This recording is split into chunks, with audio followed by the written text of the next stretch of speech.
A Bíblia fala muito sobre céu, mas na mesma proporção a Bíblia fala sobre inferno. E a gente não gosta de falar desse assunto. Mas hoje eu quero falar sobre esse assunto. Por quê? Porque pais crentes vêm à igreja e batizam seus filhos, porque eles estão preocupados que os seus filhos se tornem cidadãos dos céus, e não aqueles que vão sofrer e angustiar eternamente no inferno. Ao longo de muitos séculos, muitos homens eruditos têm tentado omitir e têm tentado desconstruir a ideia de inferno da sociedade. Tanto é que a maioria das igrejas não toca nesta palavra inferno. As pessoas não falam sobre isso, mas a palavra de Deus fala sobre isso, porque o inferno é a marca, não do amor de Deus, mas o inferno é a marca da justiça de Deus. Como a gente só gosta de falar do amor de Deus e não da justiça de Deus, a gente simplesmente ignora essa parte das Escrituras e fica só com a parte que fala sobre o amor. Mas não há nada que nos faça desejar mais o céu do que falar sobre o inferno. O Senhor já deu demonstrações da sua justiça e da sua ira muitas vezes. Nenhum arqueólogo nesta terra, seja na geração passada, seja na atual e provavelmente nas próximas, nenhum arqueólogo neste planeta nega que houve uma grande enchente sobre esta terra, que as Escrituras contam como um grande dilúvio. E o que foi esse grande dilúvio? Quando este dilúvio aconteceu, a terra estava tão populosa como ela está hoje. Não sei se eram 7 bilhões de habitantes, mas eram com certeza bilhões de habitantes, fora os outros seres que existiam nessa terra. Mas quando você lê Gênesis, a partir do capítulo 6, você vai ver que Deus ficou tão indignado, e Ele ficou tão irado com esse mundo, que Ele decidiu acabar com tudo. Ele salvou 8 pessoas, 8 seres humanos, e alguns pares dos animais que existem sobre essa terra. De alguns 6 pares, de alguns 3 pares, de alguns um único casal.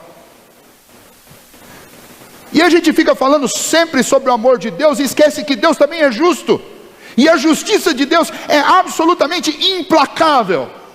E o que aconteceu no dilúvio foi a manifestação da justiça santa de Deus, que simplesmente extinguiu da face da terra a história de bilhões de pessoas. Quando a gente lê Gênesis capítulo 6, a gente fica pensando, bom, Deus criou no capítulo 1, no capítulo 6 tinha quantas pessoas lá? Umas 20, 30? Não. Do capítulo 1 de Gênesis até o dilúvio, são cerca de 2000 anos. Em 2000 anos, o ser humano, que era muito mais fértil do que é hoje, já tinha enchido esse planeta. Existem escavações hoje, que encontram construções datadas de um tempo pré-diluviano, que simplesmente transmitem a ideia de que havia indústria metalúrgica antes do dilúvio. Se você quer ler mais sobre isso, você pesquise sobre alguns pináculos que existem ainda na região da Turquia, e que são tão profundos que eles atravessam a camada diluviana, e um deles especialmente, tem um metal que não enferruja, que nós não conseguimos produzir até hoje. Ele foi fundido. E essa fundição, ela foi construída antes do dilúvio. Então existia indústria metalúrgica antes do dilúvio. Você tem dúvida que esse planeta estava entupido de gente? E Deus destruiu tudo isso com água. Se você viajar para a Palestina, você vai a uma região que é um ponto turístico, que é o Mar Morto. E em volta do Mar Morto existem desertos de sal, montanhas de sal, área grandiosa, onde só existe sal e enxofre. Sabe o que existia nesses lugares? O que existia nesses lugares era uma cidade impenitente, que experimentou a ira de Deus. Sodoma e Gomorra atingiram a tolerância de Deus, e Deus decidiu puni-las. Mas isso tudo não chega nem perto do que é inferno. Nínive foi uma cidade da Assíria, uma cidade que se ensoberbeceu. Deus mandou um alerta, ela se arrependeu e Deus permitiu que ela ficasse viva. 100 anos depois, ela novamente se ensoberbeceu e começou a fazer maldades com todos os seus vizinhos.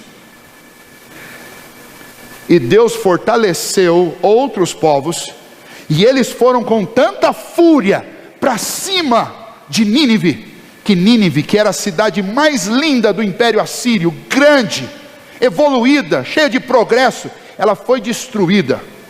Mas vejam só, Nínive, segundo os livros de história, por volta de 670 a.C., ela era tão bem edificada, tão bem fortalecida, que ela tinha dentro de si recursos para se sustentar durante 20 anos, cercada por todos os lados, porque essa era a grande estratégia militar da época, eram os cercos. Nínive era tão bem preparada para a guerra, que ela era capaz de resistir a 20 anos de cerco, sem ninguém sair e sem ninguém entrar na cidade. E vocês acham que isso tudo deteve a mão de Deus? Nós vamos começar a estudar na escola dominical sobre o profeta Naum, e o profeta Naum traz uma mensagem da parte de Deus: eu vou destruir Nínive, é o que Deus disse.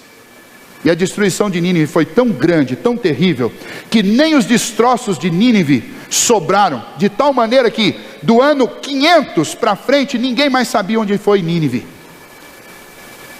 A localização de Nínive foi descoberta agora em 1872, foi o ano que alguns escavadores conseguiram descobrir algumas moedas que pela data identificaram o local onde provavelmente foi Nínive, porque Deus varreu Nínive da face da terra. E tudo isso não chega nem perto do que é o inferno. E Jesus nesse texto está dizendo: se você desvirtuar ou apontar o caminho errado da salvação para alguém, era melhor que você tivesse morrido.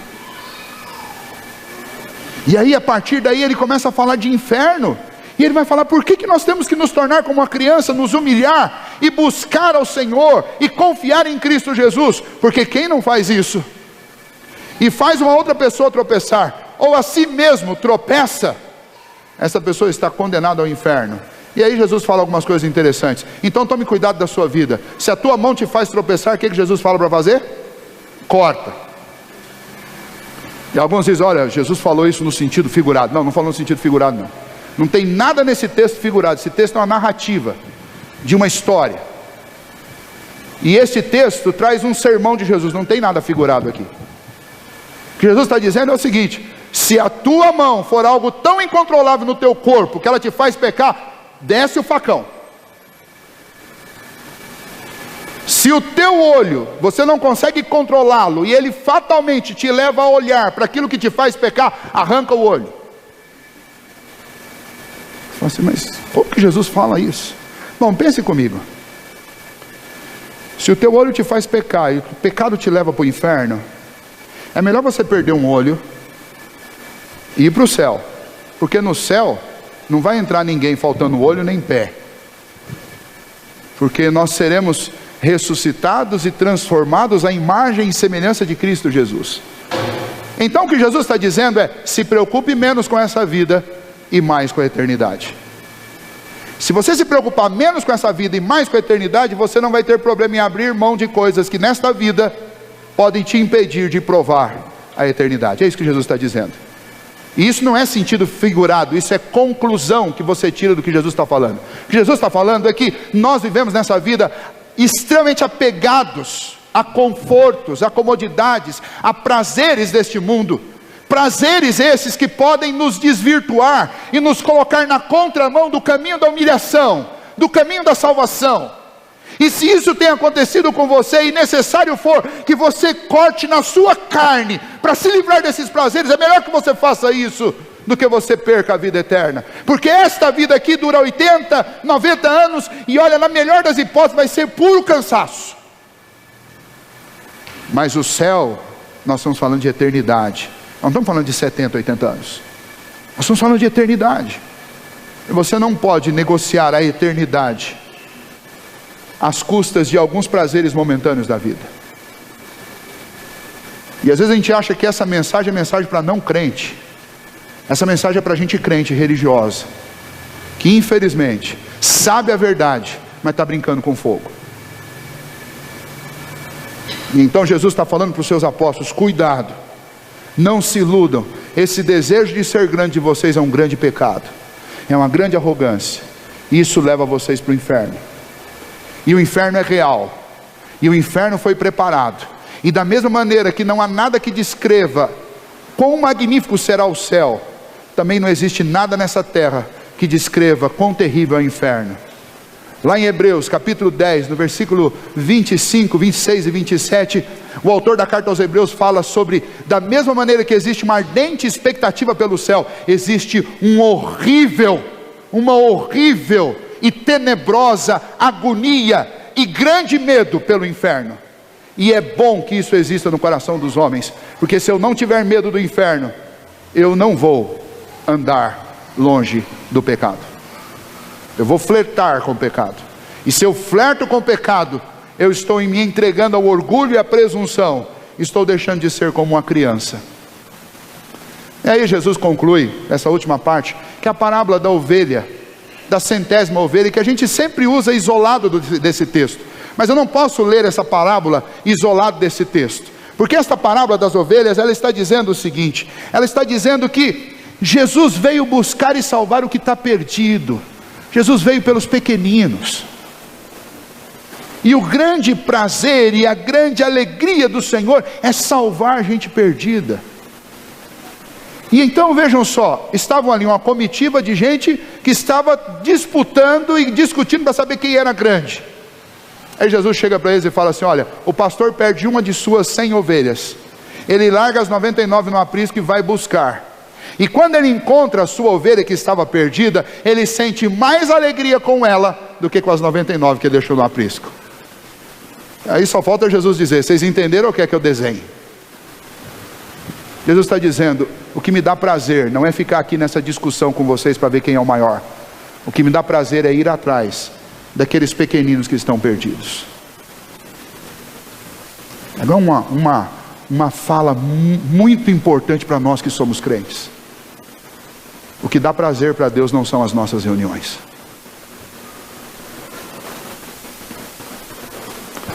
O que dá prazer para Deus não são os nossos encontros aqui.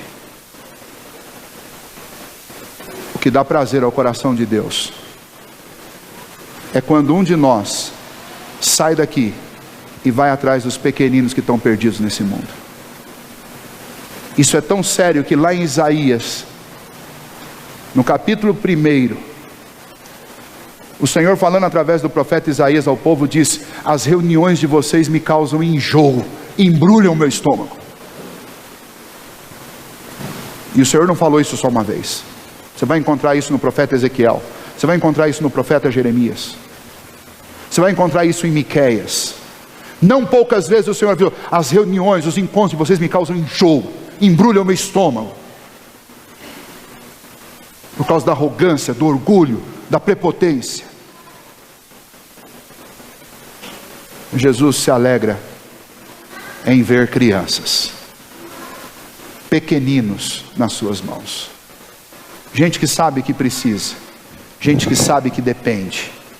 Jesus sente prazer nas almas que são encontradas por aqueles que entendem que o maior ministério das nossas vidas não são essas reuniões, mas é vir aqui se fortalecer para ir buscar quem está nas encostas, quem está nos vales, quem está perdido e precisa ser encontrado. O Senhor Jesus fala sobre isso lá naquelas parábolas da dracma perdida, do filho pródigo, que maior alegria há no céu por uma alma que se converte do que pelo mundo inteiro. Então nesta manhã nós temos muitas lições para a nossa vida, ensejadas pela vida das crianças. Então quando nós estivermos aqui realizando o batismo, que você esteja orando no seu coração, pedindo: Senhor, me ajude a ser como esta criança, que hoje depende inteiramente dos seus pais. Que eu seja assim nas mãos de Jesus, e dependa inteiramente dele. E que eu ocupe o meu coração com aquilo que traz alegria ao coração de Deus, e não com os prazeres terríveis desta vida. Que eu ocupe o meu coração em viver a verdadeira religião, que é buscar e achar os que estão perdidos, e não em ficar aqui uns mordiscando os outros, ou querendo bater no peito para mostrar: nós somos uma boa igreja. Nós não somos uma boa igreja. Nenhum de nós é. Nenhuma das igrejas são. A boa e perfeita igreja é a igreja invisível de Jesus Cristo, da qual tomam parte todos aqueles que se fizeram como crianças e confiaram completamente em Cristo, abandonaram seus méritos e confiam 100% nos méritos do Senhor Jesus. Ele é melhor do que tudo, e é nele que eu tenho que confiar, e é dele que eu devo depender, para que jamais eu corra o risco de ir pisar as chamas eternas do inferno. Que você confie em Jesus e entregue sua vida completamente a Ele. Pastor, já sou crente. Eu também. Mas Jesus, volta e meia, chega para a gente e fala: se converta. E nesta manhã o Senhor está fazendo isso. Seja como uma criança, seja humilde e se converta a Jesus Cristo. Que Deus nos ajude, que Ele tenha misericórdia de nós.